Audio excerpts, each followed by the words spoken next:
I'm so excited to be a part of this announcement today. And of course, what we're announcing phase one of a $50 million investment in transforming this entire property.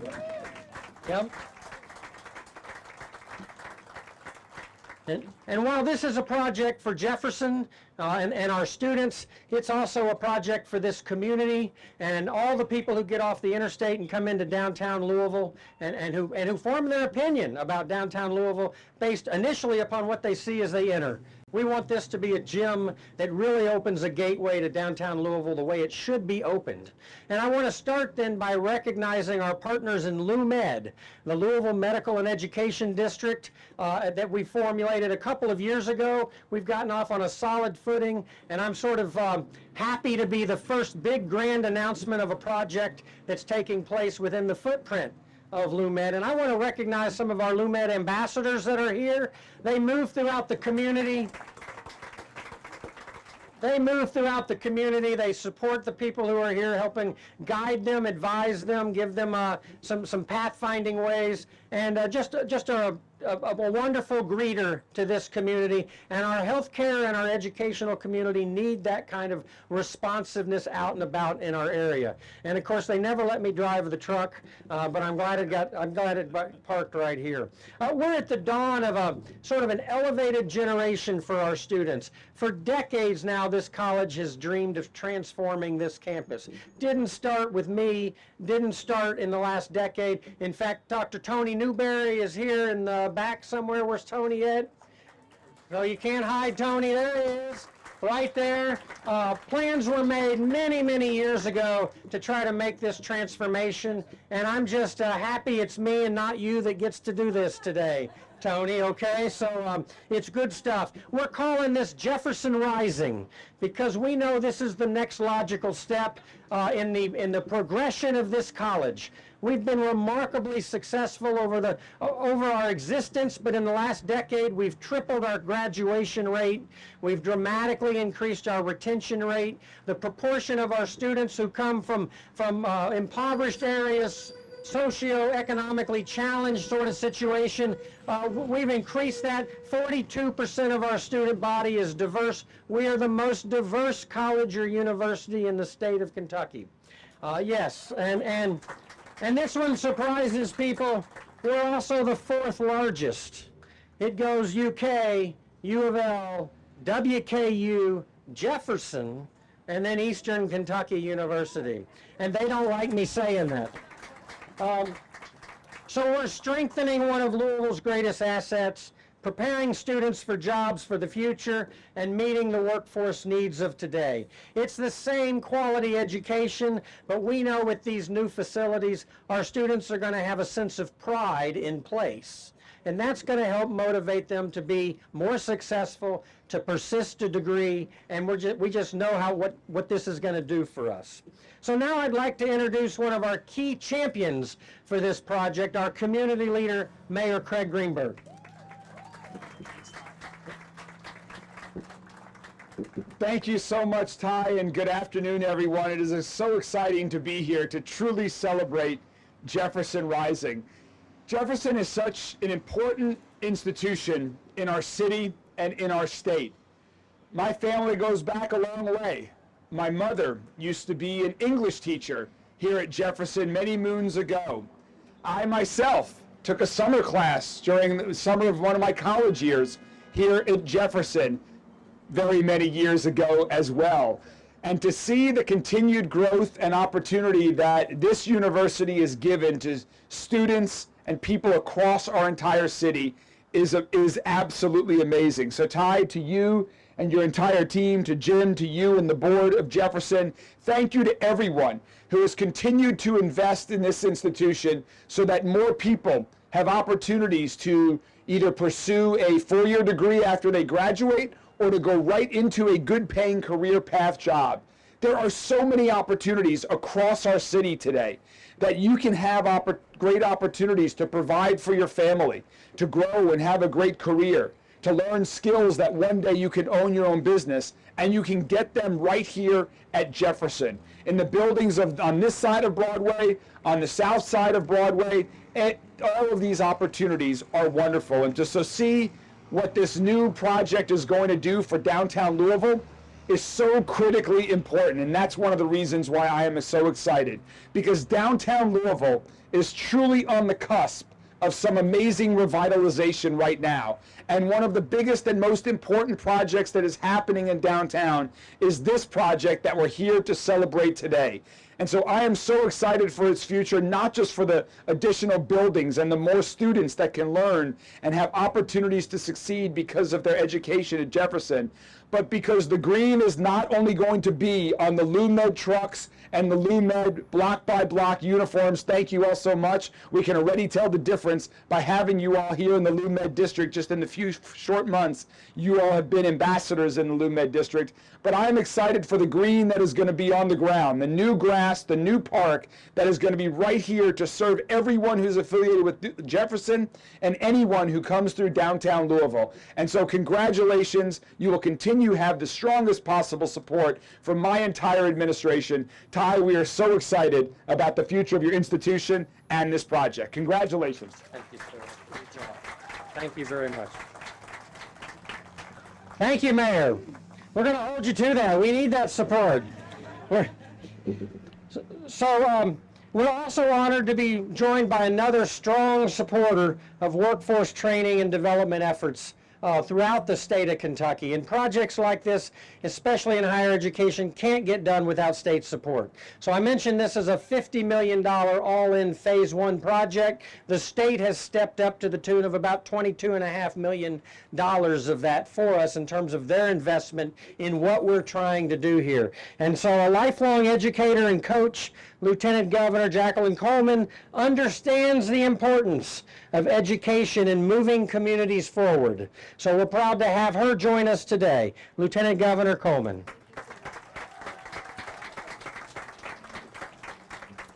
What a great day to be here at JCTC. I am so excited to be here to celebrate with all of you. And so let me set the scene for you across the state of Kentucky.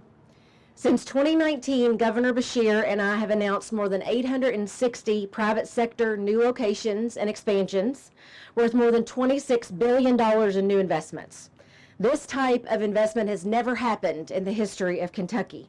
And the best part is that investment is going to help create 50,000 new jobs all across the state of Kentucky. Those are good paying jobs. And we also have the largest rainy day fund in Kentucky's history. And last month it was announced that more Kentuckians are in the workforce than ever before. And all that means that our kids don't have to leave their neighborhood or their city or their region or the Commonwealth to find opportunity, because it's right here. And as we build on this historic economic momentum in Kentucky, we have to acknowledge that quite possibly the biggest investments are needed in education.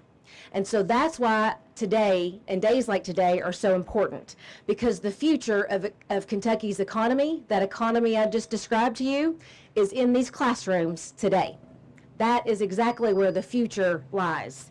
And so we need to make sure that our students have all of the resources, that they have all of the facilities that are updated to meet this historic moment. You see, we're asking Kentucky students to compete in 2023 while learning in classrooms and labs from the 1960s. So our administration is going to keep investing in our communities like never before. Roads, bridges, water systems, high-speed internet. And here's the thing, guys. None of this is political. This is not about left or right. This is not about Republican or Democrat. This is about lifting people up, not leaving people out.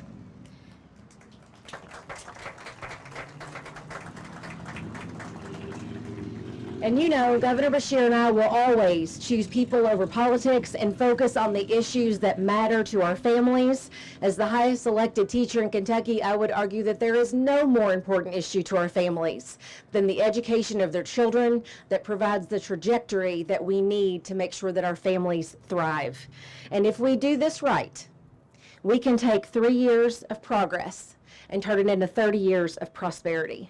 So congratulations to the faculty, staff, and students of JCTC. I cannot wait to come back again when this project is complete. Thank you. Thank you so much.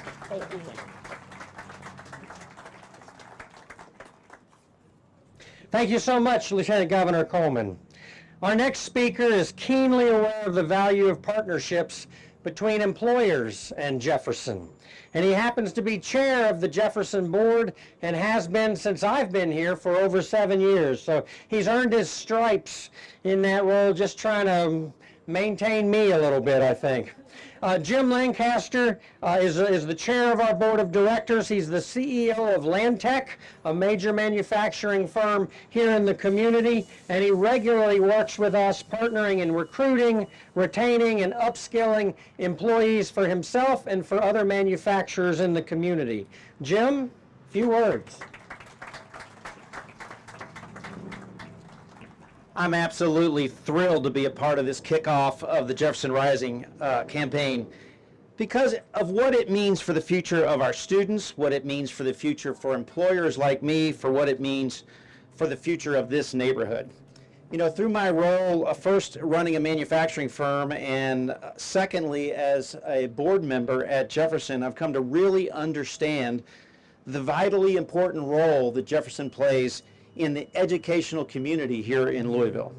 Jefferson provides accessibility to virtually everyone wanting to gain knowledge and skills to become a bigger contributor to the workforce here in Louisville. Jefferson provides a steady supply of skilled workforce for many of Louisville's biggest employers, including me.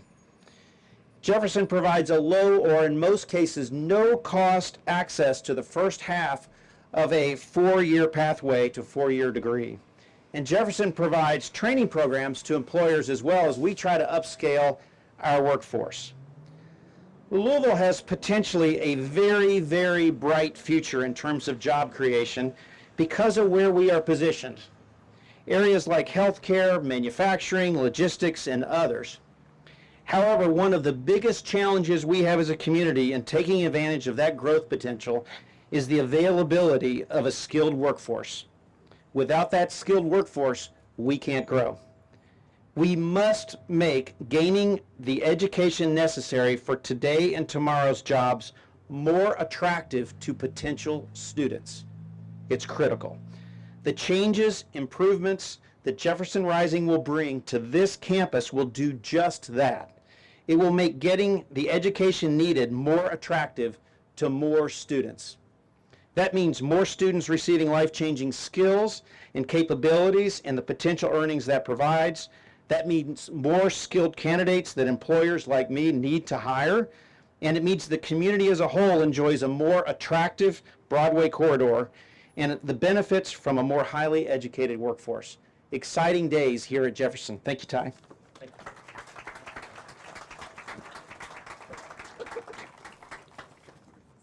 Thank you, Jim.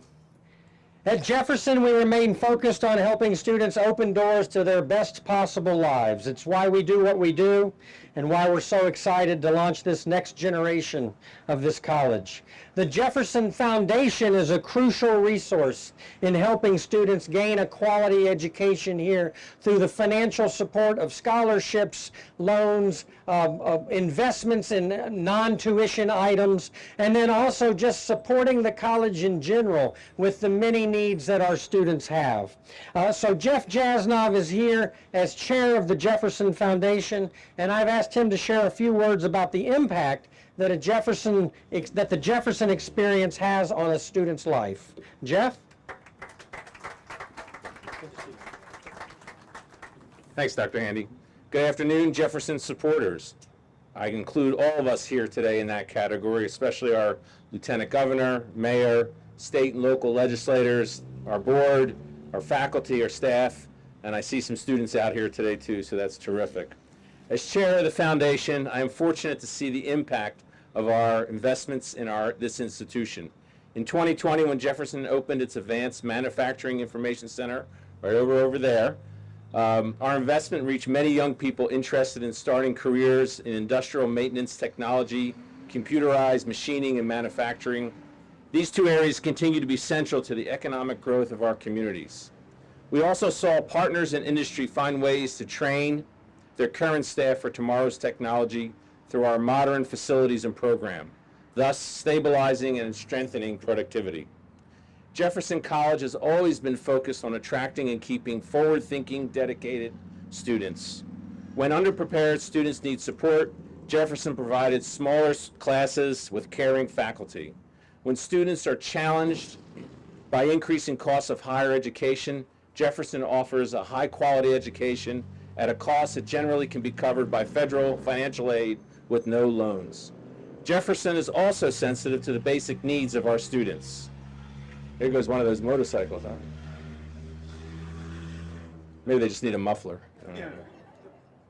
I'm especially proud of our food pantry program, which allows students to stay in school because this program's helped fill the need gap when they run out of food for themselves and their families before their next paycheck. Jefferson College remains committed to this community and its students by providing creative programs which help them with their college education and a pragmatic marketability skills to help them succeed in building a better future for themselves and their family. The bright future of our institution will continue to help us expand our network of supporters. As we continue to expand our base of support, it'll give us a freedom to continue to work on providing creative, pragmatic, and innovative services to our students in the community. I hope you can join us. It's a great investment. Today's event marks this institution's continuing commitment to provide innovative programs in an urban setting. The establishment of a large green space in downtown Louisville begins with this structure and will provide a modern, supportive environment not only for our students, but for our community and our city. Thank you very much.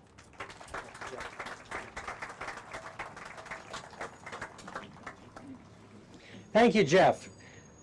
We also would not be able to imagine the development of this magnitude without some support from our system office and the expertise that they bring to us. In Kentucky, that is the Kentucky Community and Technical College System out of Versailles. As the acting chancellor for KCTCS, and this is kind of a weird introduction, I have to admit, Dr. Renee Wagner's leadership and experience is an important part of KCTCS. She basically serves as the second in command of the entire community college system. That's her night job, I guess. Her day job is actually with us. She's on loan as the interim chancellor for the system office, and we're always pleased when our folks are tapped to serve bigger, broader roles in the state because we know we produce the best people for those roles. And I want to introduce one of them right now, Dr. Renee Wagner. Thank you, Dr. Handy. First, I send you greetings from Dr. Larry Ferguson, acting president of KCTCS and the president of Ashland Community and Technical College, who couldn't be here today, but who's also excited about this event. As a system with over 70 campus locations at our 16 colleges, we understand the vital role that revitalization plays in our communities, whether that be our community partners in business and industry, our faculty, staff, and students at our local college, and we also want to make sure we're elevating the experiences of those, in this case, of downtown Louisville, whether they're living, working, visiting, or learning. I want to share an experience with you today that emphasizes the importance of this effort. So long before I was in service as acting chancellor for KCTCS, long before I was vice president of academic affairs here at Jefferson, I started here as a faculty member and developmental advising coordinator, and we were hosting open registration over in our Learning Commons. We received a call back then on a landline from a student who was lost. And I took the call. The student was on Gray Street, and as I was trying to explain to the student how to get here, how to get to our parking lot, I said, hold on, I'm on my way. I will come out there and personally get you here. And so I went outside and did a fast walk to try to get to the student, and the student left. And I think about what this revitalization is going to mean and how important it's going to be to all of our future students. In terms of enhancing student engagement as well as for our faculty and staff, in creating a sense of belonging, ensuring a safe space to learn, work, and grow, and in continuing to create an open door so that Jefferson keeps on rising. Thank you.